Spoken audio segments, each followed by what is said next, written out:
ಅಕ್ರಮ ಗಣಿಗಾರಿಕೆ ಹಗರಣದಲ್ಲಿ ಜಾಮೀನಿನ ಮೇಲೆ ಜೈಲಿನಿಂದ ಬಿಡುಗಡೆಯಾಗಿ ಬಂದ ಬಳಿಕ ಶಾಸಕ ಜನಾರ್ದನ ರೆಡ್ಡಿ ಟೆಂಪಲ್ ರನ್ ಮಾಡುತ್ತಿದ್ದಾರೆ.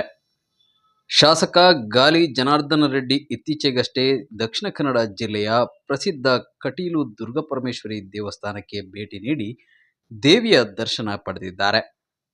ಇದೀಗ ಗಾಲಿ ಜನಾರ್ದನ ರೆಡ್ಡಿ ತುಳುನಾಡಿನ ದೈವದ ಮೊರೆ ಹೋಗಿದ್ದಾರೆ. ಗಾಲಿ ಜನಾರ್ದನ ರೆಡ್ಡಿ ಅವರು ಬುಧವಾರ ಕಡಬ ತಾಲೂಕಿನ ಸವಣೂರಿನ ಅರಳ್ತಾಡಿಯಲ್ಲಿರುವ ಇರುವೇರ್ ಉಳ್ಳಾಕ್ಲು, ಕೆಡೆಂಜೋಡಿ ತಾಯಿ ಹಾಗೂ ಪರಿವಾರ ದೈವ ದೇವಸ್ಥಾನಗಳಿಗೆ ಭೇಟಿ ನೀಡಿ ಆಶೀರ್ವಾದ ಪಡೆದರು.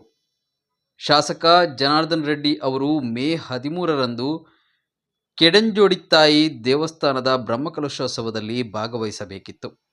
ಆದರೆ ಆಂಧ್ರ ಪ್ರದೇಶದ ಓಬಳಾಪುರಂ ಅಕ್ರಮ ಗಣಿಗಾರಿಕೆ ಪ್ರಕರಣದಲ್ಲಿ ಮೇ 6ರಂದು ಜೈಲು ಪಾಲಾದರು.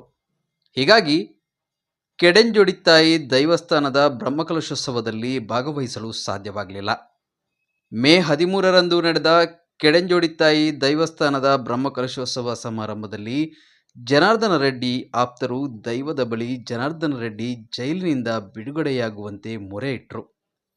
ಅಂದು ಕೆಡೆಂಜೋಡಿ ತಾಯಿ ದೈವ ಇಂದಿನಿಂದ 1 ತಿಂಗಳ ಒಳಗೆ ಜನಾರ್ದನ ರೆಡ್ಡಿ ಜೈಲಿನಿಂದ ಬಿಡುಗಡೆ ಆಗ್ತಾರೆ ಎಂದು ನುಡಿ ನೀಡಿತ್ತು.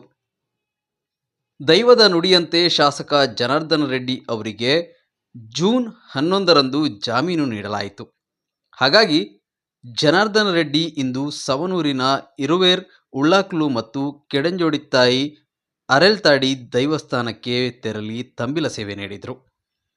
ಜನಾರ್ದನ ರೆಡ್ಡಿಗೆ ಬಿಜೆಪಿಯ ಮಾಜಿ ರಾಜ್ಯಾಧ್ಯಕ್ಷ ನಳಿನ್ ಕುಮಾರ್ ಕಟೀಲ್, ಸುಳ್ಯ ಶಾಸಕಿ ಭಾಗೀರಥಿ ಮುರುಳ್ಯ, ವಿಧಾನ ಪರಿಷತ್ ಸದಸ್ಯ ಕಿಶೋರ್ ಕುಮಾರ್ ಪುತ್ತೂರು ಸಾಥ್ ನೀಡಿದರು.